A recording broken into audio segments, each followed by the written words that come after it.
Welcome to the Lockdown Lowdown, where therapists at English Osteopath have teamed up with the English dentist to answer your lockdown health and wellness questions. So today we have from the English Osteopath team, two massage therapists, Shona and Emily. We have Madeleine the Counsellor, psychotherapist, and Stephanie, the functional, nutritional and medicine therapist, and also two osteopaths. And joining us is our friend Helen, the English dentist. So welcome everybody. And our first question that's come in is a dental question actually. The question is, I've broken my crown and can this be fixed during the confinement? Over to you, Helen. Good morning.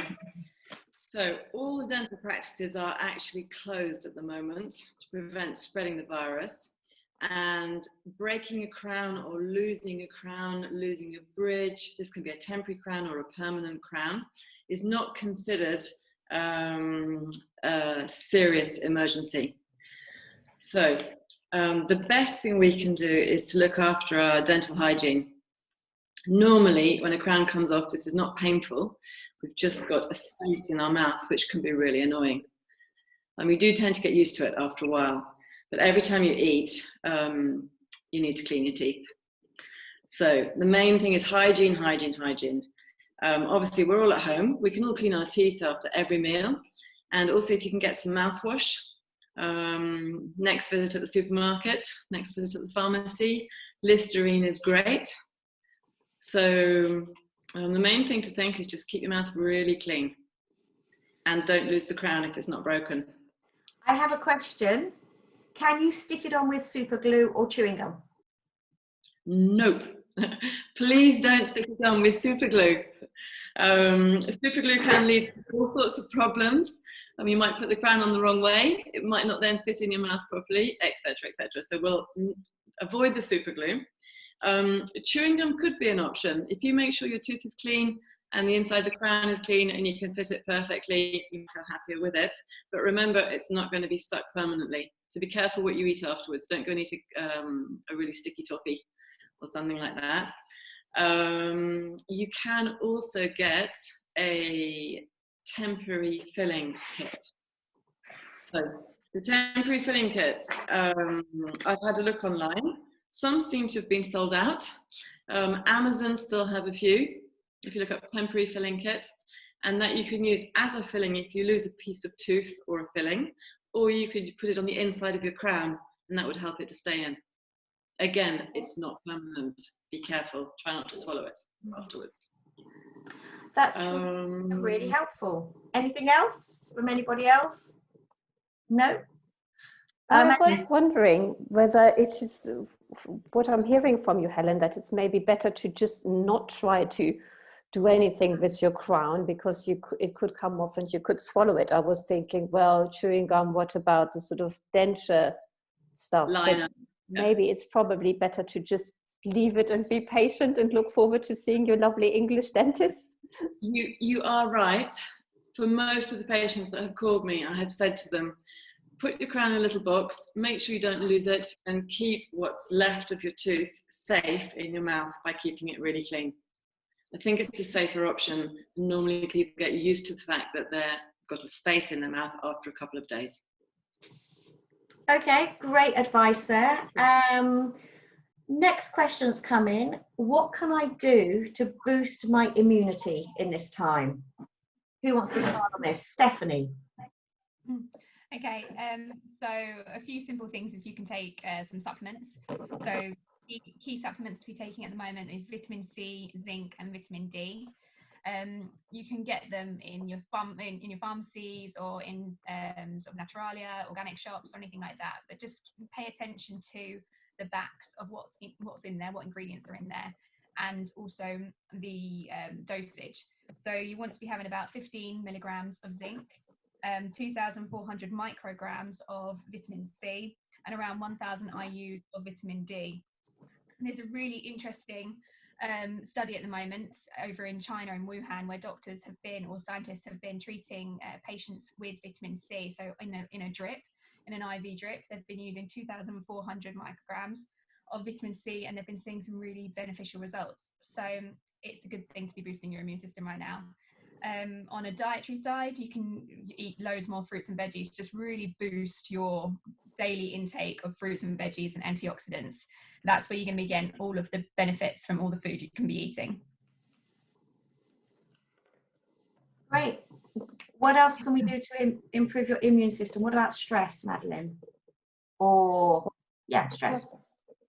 Thank you, Raechel. Well, I was thinking, I'm sure, you know, my other wonderful colleagues will say a little bit about exercise and immunity, but obviously it's important to try as best as we can to reduce our stress levels. Maybe, and we all know when we get anxious, immunity goes down, you know, because the body thinks it's fight, flight, and freeze. So that's the important survival things, not producing immunity. So really important to do, you know, something for your mind to relax, meditate, maybe do some high impact exercise if you can, if you're well enough to, again, reduce your stress levels. Other things that are good for mental health are sort of course, singing, stroking your pet. All of these things that make you feel better in yourself are also good for your immunity from psychological point of view. I had something else to say, but I've forgotten. It will come back to me later. It'll come back. Shona? Oh, Shona's gone on freeze. Following on from Madeleine, can you hear me? I can hear you now. Following on from Madeleine, health and well-being obviously is a result of many, many different influences in our life. So I'm just going to give you 3 little practical things that you can introduce. One is establish a morning routine, a routine that has some ritual involved in it, maybe exercise, breath work. The morning's the best time because that's the rising energy which you want to try and capture. I would encourage trying to make a sacred ritual. Now, everyone gets a little bit freaked out when you mention the word sacred because people think of religion, but a sacred ritual does not have to be a religious ritual. I'll give you an example of my sacred ritual. It is having a cup of coffee in the morning. I've thought for a long time, should I give up my cup of coffee because I know caffeine's not good for you? But the benefits I get from my coffee, because I've made it into a sacred ritual, are far more than it would be if I gave up that bit of caffeine. And you make it sacred by being conscious in it, aware in it, valuing that little time you have for yourself. So any little thing you can find in your life to create this sacred ritual, I'd recommend. It's a really, really valuable thing to do. Secondly, get out in nature. I know we're in lockdown, but we need to foster our relationship with nature daily. It's super important. So make sure that you go out for a walk. Everyone can have access for going out. You know, we can go out for 15 minutes at least twice a day. But don't just mindlessly walk. Consciously connect to an element of nature. Foster your connection with it. Be aware in that space, because that moment of presence will create a change in you, and it will make you feel more grounded, and it will reduce your stress, and you will get through this process much more easily. And lastly, a lot of my clients have been phoning in because they have weekly massages and they're missing that touch and physical aspect, particularly if you're by yourself. I would suggest some self-massage, auto-massage, which I'm going to be putting online on my YouTube channel, Riviera Massage, a sequence you can follow. If not, there are lots of things on the internet you can, access. And that's super beneficial because it will get your circulation going, your lymph going, reduce your stress response, give you some physical touch, which we need. So those are my 3 little things. I know that other people have got stuff to add, so I'll just stop there. That's great. Amelie. Yes. Hello. Hi. It's a great combination of what you're all talking about, doing some exercise, connecting ourselves to the environment that we are living in, but also the outside environment, which is really important. And this is where I'm going to talk about the chi. The chi is an energy that is flowing in us and outside us in the nature. So it comes from a culture of the Japanese and the Chinese. And it's also a philosophy for them because it brings the universe and the life together. So chi is everywhere. And it's a shame sometimes that we don't use it enough because it's in ourselves. So it's a radiation coming from our cells that will flow through our meridians, and all the meridians gather together in 3 Tantian, which that's what they call in the Qigong. So you have the lower Tantian here, and then the middle Tantian, and then here the top Tantian. So when you practice Qigong, I practice myself Jin and Qigong, which is a little bit different than the traditional Qigong practice, because it's a combination of Qigong knowledge, but also how to use the powerful mind, and also to connect yourself in a way of a really deep meditation with your mind and your inner self. And also you connect yourself to the amazing, powerful universe. And it's practice that you could do in your life every day by little exercise that I will make a video to show you. And when I finally get around it and actually know how my computer works. But yeah, it's really powerful because the Jin and Qigong practice, it's something, as I said already, deeper, because it has shown how effective it could be, and it could actually have healness power, you know, with yourself, so you can actually heal yourself. And this is where I want to go with boosting your immune system, because it's going to boost your immune system, and also you get to access to all your power as we have as a human being, and we don't use enough. So as Shona was saying, in the morning you could definitely do that. Is really advised better to do it in the morning before you start to do anything, because you use the fresh energy and you send the attention also to the universe, you know, how you want to be and how you're going to feel, because it has a reflection on you. And it will have a reflection on the people that you live with, which is your family at the minute. So it's very important what you do inside in your inner self with your body, and what you will do with the outside world. And talking about self-massage, I was thinking also, if it's possible, maybe you can recreate a sort of time with your husband, if you have someone in your life, and ask your husband to actually massage you, because it's quite nice. But yes, if you are alone, then self-auto massage is very recommending. Yeah. Thank you, Emily. Thank you. Does anybody else have anything to add for how to boost your immune system? I think we've pretty much covered quite a lot of ground there. I just one more little quick thing. Be very conscious of what you fill your mind with, because there's a lot of fear, there's a lot of panic in collective consciousness at the moment, and it's very easy to tap into that. You know, the media has to fill their channels. So how do they fill it? They fill it with corona, and they don't necessarily fill it with the positive aspects of corona. So limit your time to sourcing that kind of information, and boost your time to sourcing great stuff, because there's so much great stuff that's come out of this.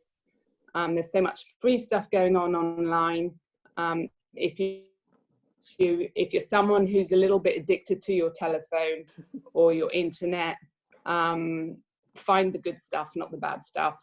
and even better, maybe limit your access to the internet and try and use this time to come back to yourself and learn a new thing. That's what I'm doing, learning a handstand. Yeah, me too.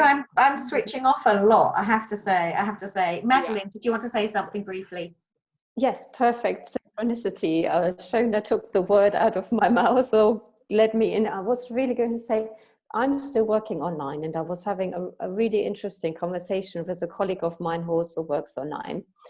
And we both have clients in a number of countries. And of course, there are different phases of lockdown. And I know we're all expats here. So we will have loved ones in different places. And we're trying to keep abreast with what's happening here. So I usually, like Shona, have this morning routine of having nothing on. No telephone comes on before 10 o'clock. And I have my coffee and my meditation and my well-being. And it fills me for the day. Now, recently, first thing in the morning, I tune into our good friends at Riviera radio and check all the news everywhere. And it's the overwhelm for many of us to think there is so much information. As Shona said, a lot of it is negative. And I think it's really, really good, as you also said, Raechel, to sort of practice coming offline. It's really great that we want to connect to our loved ones and they want to connect with us, but there comes a sort of sensory overflow. And I think it's when you have lemons make lemonade, and I think we've all put stuff on our websites, Facebook pages, good tips, learn something new, meditate, and again touch, as we talked about. I just wanted to say, we talk in vagal therapy, really stroke the back of your head. It's very, very soothing to reduce your stress levels. When you're anxious, think of as if you were a young child and just go like this. Or now that we don't have to have perfect hair anymore, you can just soothe yourself by really touching, stroking, and no matter how stupid it feels, it's really helpful. Yeah, and that's great. That's great, Madeleine. Thank you. I find that I was looking at, I was going onto the news stories only because I'm just wanting it to change and stuff. So you're looking and looking, hoping it will change, and then you kind of realize it's not going to change. If it changes, you'll hear about it anyhow. So I've stopped looking at pretty much all the news, and that's helped. Right, do we have time for another question? Should we have a go? Another question's coming. Is like, oh, this is really interesting. Is I don't normally get headaches, but during confinement I've had a few. You join the club. What can I do? And they said, interesting, I don't want to take Nurofen because I've heard it's not good for you if you have the virus. Well, let's just go on to that point first. First of all, always ask your pharmacist or medicine or doctor for any sort of medication advice. But secondly, Nurofen, one of the anti-inflammatories, apparently it's really bad for you if you actually are having symptoms of the virus. If you're not having symptoms of the virus, you haven't been exposed. Nobody in your household's been exposed. If you want to take one tablet, I don't really see that's going to be a massive issue. Or alternatively, just take paracetamol if that's the thing that normally helps your headache. But again, don't take my advice. Check it with your pharmacist, obviously. Headaches. Well, this is an osteopath's dream, isn't it? Many of our patients have headaches. First thing we always look for is to say, what can it be caused by? Excess coffee, nutritional changes, stress, teeth grinding even. As an osteopath, this is what we do with many of our patients. We look to see if there's a musculoskeletal component, which is your muscles, joints, tendons, and ligaments. And I'm sure my other osteopath can give us some advice on that. Aurelie. Hello. I would definitely start by stretching the neck muscles in the upper back. So you want to do half neck rolls with your neck to really reduce the tension that builds up in your muscles, but also to decompress the upper back and the upper neck. So it can be done simply by bringing your chin down to your chest and then looking down to either shoulders, making sure that everything is felt down as deep as we can down the spine. This decompresses the vertebrae, but also gives you a little bit of a break from any tension that may be building up into the skull. So that's something that can be done every morning, every lunchtime, every evening. Now that we have the time to actually stretch, it's a good thing to incorporate it in our morning and evening routines. You don't want to do a half neck roll backwards, that will compress the spine a little bit more and therefore irritate the vertebrae more. So try to open up as much as you can by just bending forward and then rotating or side bending. So bringing your ear to your shoulders bilaterally, so both sides, and then repeating as much as you can, always bringing your chin a little bit forward. So that's something that I've been incorporating in my daily routine and making my grandpa to do it as well, because he's very stiff. Excellent, thank you. Madeleine, what would you like to say about headaches? You're on mute. Oh, that's better. Yes, I just muted myself because I have builders and they were just drilling, and I didn't want to share that with you because there might be more headaches. They seem to have a second of pause.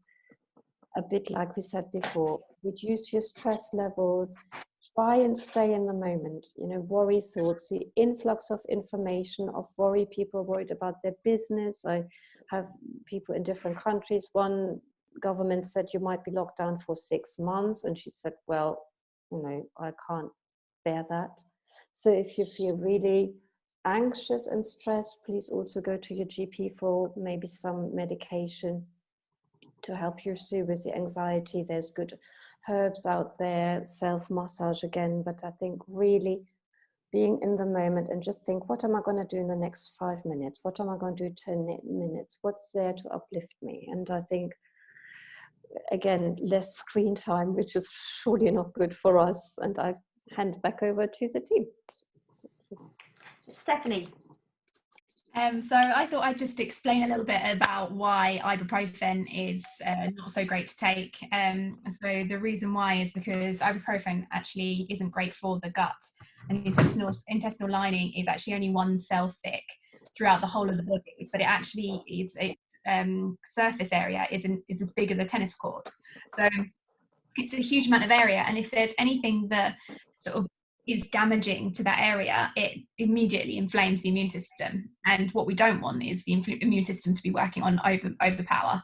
So if you've got a headache and you're taking lots of Nurofen, you're making your immune system work harder. So then if you are exposed to the coronavirus, your immune system's already overworked before it can start fighting off the virus. So yeah, again, all of the anti-stress ideas, often you get tension headaches, but so, you know, make sure you get enough sleep. Getting to bed at 9:30 at night, making sure you're in bed and trying to get to sleep by 10, and making sure you're super hydrated is also something that's quite helpful. Shona, thank you. Shona. Yeah, just very quick thing, and then I have to leave. You could also massage this point, which is a point here, lung 7, and it's the point of command for the neck area and the head. So if you have a blockage, energetic blockage, it's just a little bit below the styloid process.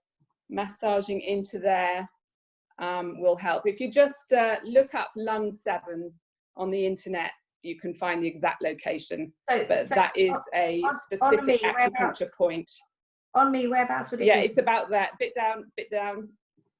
Yeah, but I would say to do it, I mean, if you just massage that whole area, because we're talking acupressure rather than acupuncture, it's the precise locality is not so important, but it's in that region there. So deep massage into that area there will release the energy flow, and it's a point that affects the neck and the head. Anyway, I'm going to go now because I've got another meeting on. Thank you very much, all of you. It was lovely, and see you next time. See you next time. Helen, what about teeth grinding? What advice can you give for that? Okay, so there are many people that not only grind but also clench their teeth, and it can have very similar effects on your neck, shoulders, head, and of course repercussions throughout your body.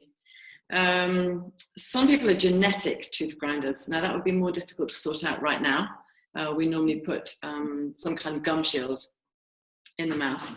But the people who are grinding their teeth or clenching their teeth because of stress at the moment, all the things that we've all been talking about, So thank you to everyone else who's been speaking today. All the techniques to help relax would be good.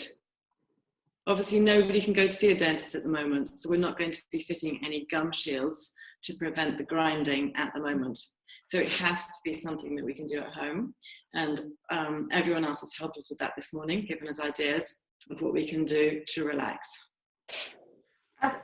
Thank you, Helen. As an osteopath, what we do for teeth grinding is the masseter muscles, or the little muscles of your jaw, and they're really, really, really strong. If you grind your teeth, you can feel they're the ones that clench up.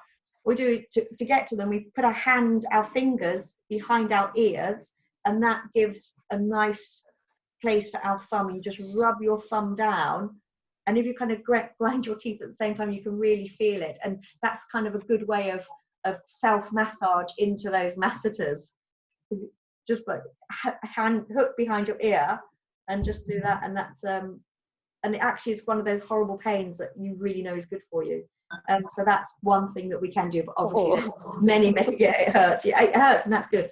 Many reasons for teeth grinding, and a lot of psychological reasons as well, but this is just an easy way just to give you some relief. Okay, ladies, I think we are out of time for today, so thank you all for your input, and we'll see you again very soon. And thank you for hosting. Thank you. Bye-bye. Bye.